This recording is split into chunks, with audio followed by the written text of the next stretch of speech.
بسم اللہ الرحمن الرحیم۔ السلام علیکم ورحمۃ اللہ وبرکاتہ۔ امید کرتی ہوں کہ تمام دیکھنے والے خیر و عافیت سے ہوں گے، اللہ تعالیٰ کی رحمتوں کے سائے میں ہوں گے۔ تو میرا عنوان احادیث نبی صلی اللہ علیہ وآلہ وسلم، موضوع چل رہا تھا مساکات کا بیان، جس کا حوالہ بخاری شریف کی کتاب۔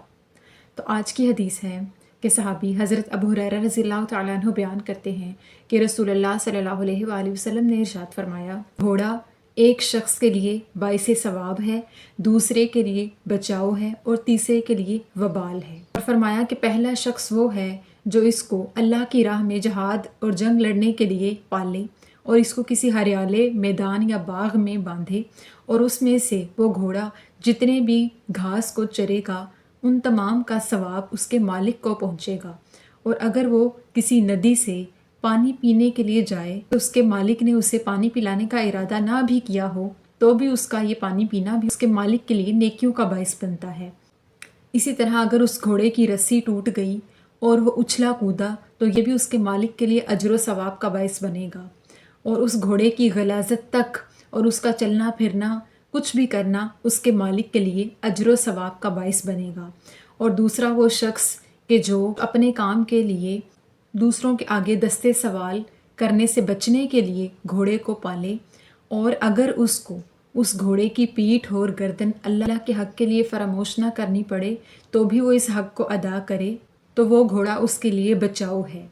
اسی طرح تیسرے شخص کے لیے گھوڑا وبال ہے، جو گھوڑے کو فخر اور دکھاوے کے لیے دوسروں سے دشمنی پالنے کے لیے رکھے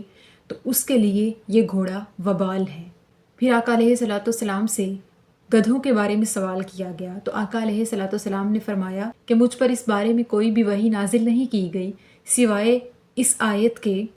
وَمَن يَعْمَلْ مِثْقَالَ ذَرَّةٍ خَيْرًا يَرَهُ فَمَن يَعْمَلْ مِثْقَالَ ذَرَّةٍ شَرًّا يَرَهُ، یعنی جس نے ذرہ بھر نیکی کی ہوگی وہ اس کا بدلہ پالے گا، اور جس نے ذرہ بھر بھی برائی کی ہوگی وہ اس کا بدلہ بھی پالے گا۔ سبحان اللہ۔ اس حدیث پاک میں صحابی حضرت ابو ہریرہ بیان کرتے ہیں کہ رسول اللہ صلی اللہ علیہ وآلہ وسلم سے گھوڑوں کے بارے میں سوال کیا گیا تو آقا علیہ الصلوۃ والسلام نے فرمایا کہ 3 گھوڑے ایسے ہیں کہ جن میں سے ایک گھوڑے کا رکھنا باعث ثواب اور اجر اور نیکیوں کا باعث بنتا ہے، اور دوسرا ایسا گھوڑا ہے کہ جس کا رکھنا اس کے مالک کے لیے بچاؤ کا سبب بنتا ہے، اور تیسرا ایسا شخص ہے کہ جس کے لیے اس کے گھوڑے کا رکھنا وبال بن جاتا ہے۔ کہ پہلا وہ شخص ہے جو اللہ کی راہ کی خاطر گھوڑے کو پالے اور اس کو جنگ کے لیے تیار کرے، جہاد لڑنے کے لیے اس کو پالے، اس کو جہاں کہیں بھی وہ لے کر جائے گا وہ اس کے لیے نیکیوں کا باعث بنے گا۔ وہ گھوڑا جتنے قدم اٹھائے گا، جہاں کہیں سے گھاس چرے گا، جہاں کہیں سے پانی پیے گا، وہ تمام اس کے پالنے والے کے لیے نیکیوں یعنی اجر کا باعث بنے گا، کیونکہ اس نے اسے اللہ کی راہ کی خاطر پالا۔ یہاں تک کہ اس گھوڑے کی غلاظت اور اس کا اچھلنا کودنا، لڑنا اور بھاگ جانا تک اس کے پالنے والے یعنی مالک کے لیے اجر و ثواب کا اور نیکیوں کا باعث بنتا ہے، کیونکہ اس نے اللہ کی راہ میں اس گھوڑے کو پالا کہ اسے جنگ اور جہاد کے لیے تیار کیا جا سکے۔ سبحان اللہ۔ اور دوسرے گھوڑے کے بارے میں فرمایا کہ جو شخص گھوڑے کو تجارت یا مال یا کاروبار کے لیے اپنے پاس رکھے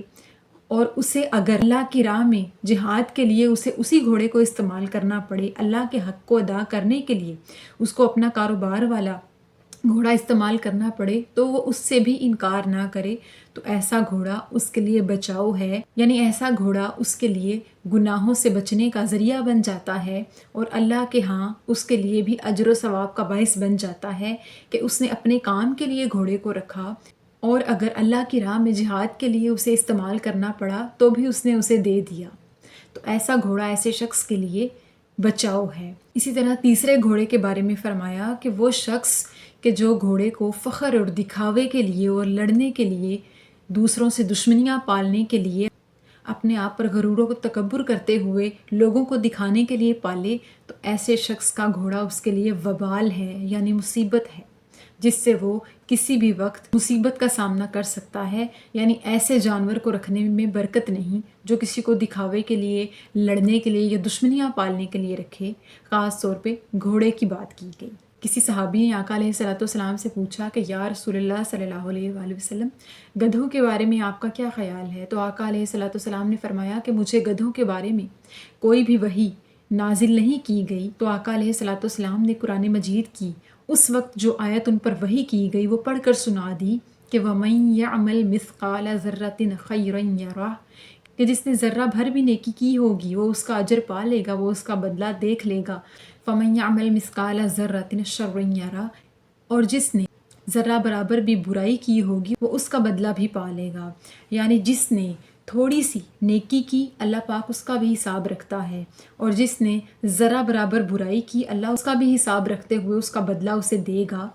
اللہ پاک کے نزدیک تمام نیکیاں کرنے والے اور تمام برائیاں کرنے والے اپنی سزا و جزا پاتے ہیں کہ جس نے جانور جس نیت سے رکھا اللہ پاک اسے اس کے مطابق اسے اجر دے دے گا۔ جانور کے علاوہ بھی اگر کوئی شخص اچھائی برائی جتنی کرتا ہے جس نیت سے کرتا ہے اللہ پاک ان تمام کا بدلہ انہیں لوٹائے گا۔ سبحان اللہ۔ اللہ تعالیٰ سے دعا ہے کہ اللہ پاک ہمیں آقا علیہ الصلوۃ والسلام کی سنتوں پر عمل پیرا ہونے کی توفیق عطا فرمائے، اور ہمیں صحیح معنوں میں دین کی سمجھ بوجھ عطا فرمائے، اور ہمیں مومنین میں سے کرے۔ آمین ثم آمین۔ شکریہ۔